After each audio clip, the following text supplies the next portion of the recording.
Hey guys, Travis here on day 2 of week 5 of the LCS Summer Split, joined by Voyboy of Team Curse. Voyboy, you guys, or your team, just beat CLG pretty convincingly. It was actually a really strange game to watch. I'm wondering if it was a strange game to play in. Yeah, the game was definitely weird. They last picked the Pantheon. They kind of threw us for a loop. When they banned like Vladimir, I was like, oh, they're probably gonna run something with. They're probably gonna run something with Shen, but we like had no idea they were gonna pull out the Pantheon Shen comp. Like that's an old school kind of like cheesy like solo key tactic. And I mean, I guess they practiced it. They were confident in it. I think one of the biggest reasons they had some shortcomings was because their team was like all physical damage, and so that just allowed us to like stack armor. Like everyone got like a Randuin's, I got Zhonya's Hourglass, and that definitely helped our team fight potential. Because even though we felt a little bit behind early, we were able to just like farm out. We were like, all right, we like outscale them into late game. We can do this. And then after like some back and forth, some very close fights, we ended up being like, oh, Shen is top, Zed is bot. Just rush the base, and just we went for it, and we ended up winning. So it was a solid game. Yeah, that was just a really weird thing, just because it seemed like they were beating you guys pretty convincingly, and then all of a sudden you guys like flicked a switch. And I guess do you think it was just like the armor stuff you were able to get to just mitigate everything, or did you guys just outplay them? Like at what point in time did that just sort of like suddenly reverse course? I don't think it was like only the team comp. Like that definitely helped us out just in terms of itemization. But I mean, personally, I felt like that was the game out of like the last few that I had the least impact, because there was like a lot of times where like my ult would be up like a second or like 2 seconds after a team fight. So I was like, man, I'm like not playing that well this game. But my whole team just like picked up like the slack, and I think everyone on the team played really well. Whereas opposed to like other games where like I'm like, all right, I'm doing pretty well, and we'll have like some falters and we'll end up losing. So I mean, I think my team played extremely well that game, and I just tried to support them in any way I could. So Pantheon, definitely one of the more exciting elements of that game. Do you think that he was pretty? I mean, he seemed to do very well. GG got a lot of kills.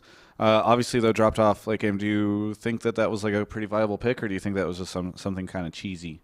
I think it could definitely work. I mean, he got through the early game just fine. Pantheon's pretty good in terms of the whole meta right now, where it's all about turret diving. He can pressure a 2v1 well. He decided to hold bot, which was definitely probably an okay call there, because Shen Pantheon can actually pressure the opposing bot lane very easily. If they get 1 CC, they can just combo the guy and they're going to die. I definitely wouldn't be surprised to see them pull it out in the future, because I mean it brings a lot of pressure. Like you always have to expect the Pantheon gank, and Jackie definitely fell behind because they dove him like 2 or 3 times in a row.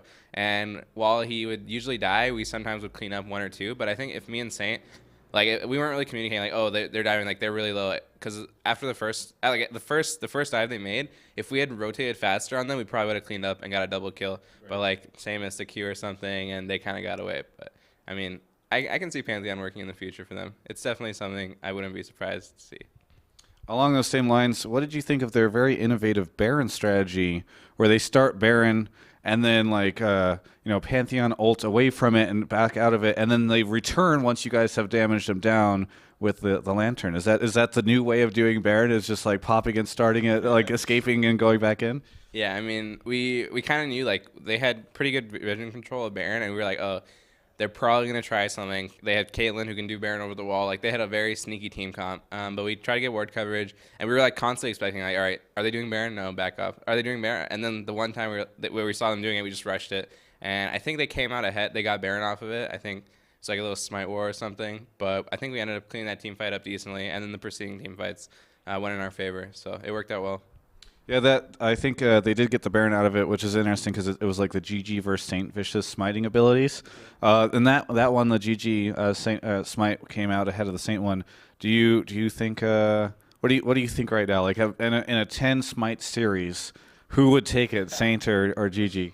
I would probably say GG right now. Like he's been pretty on point with his smites. I think, looking at like all the junglers right now, I've yet to see GG miss more than a smite or 2, and he's been like really on point with the steals. So surprisingly, GG has been just dominating on the smite war. But I don't know, maybe if Saint lost a few years, he says he can't smite because he's too old. But I don't know about that. We'll see. Nice excuse, I'm sure. You throw that age card out there on the table. So you guys play Dig. So you guys played Dig. I was just testing you to make sure you remembered who you were playing later today. Yeah. There's a lot of games, and sometimes I just want to make sure you know who you're playing. So you play Dignitas later today.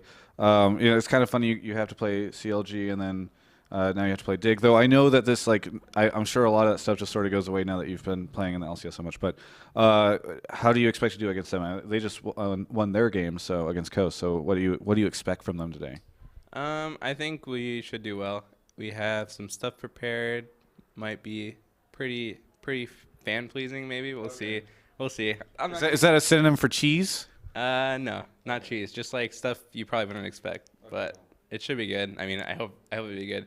This interview is probably gonna come after the game, so either you'll see us like fail miserably, or just like go out in a ball of glory. So we'll see. We'll see what happens. I want to. Well, I'm probably going to tweet, so then people can get all excited about it. Which now people can go to my Twitter, which is at @SOTLTravis on Twitter. They could follow me there, and they'll see the tweet that I made. It's exciting, huh? Let's plug your Twitter, so I don't feel like just such a shameless whore for doing that. It's at Voyboy Lol. He'll probably tweet about that game against Dignitas. You can see his thoughts on whether or not they went out in a blaze of glory or won the whole thing. Do you have anything that you want to say here at the end of the interview?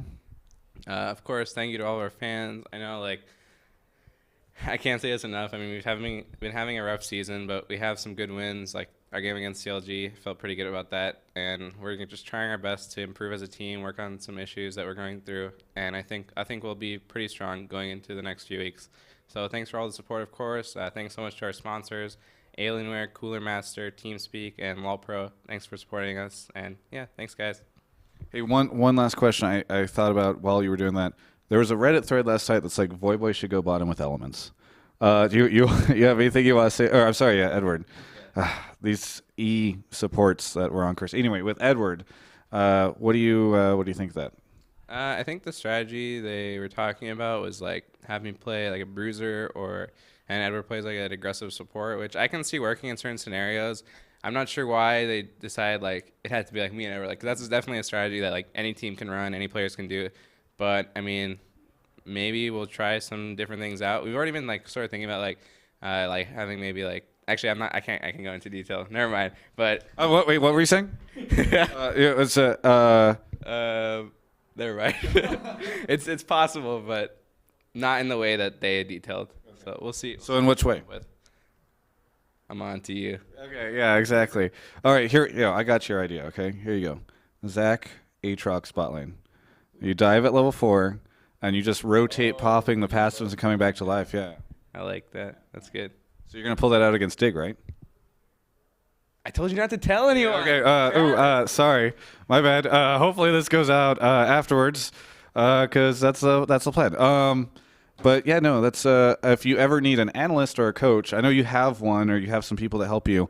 But yeah, I am the Monte Cristo of North America right here. All the analysis and knowledge. Yeah. It's not self-proclaimed. There was there was totally a Reddit comment and a thread that got deleted. I wouldn't recommend you go look for it, but it's out there somewhere. So anyway, thanks so much for the interview. Congratulations on your win. Best of luck against Dignitas. And for everyone, you can check out the rest of our coverage of the LCS at GameSpot.com/LCS.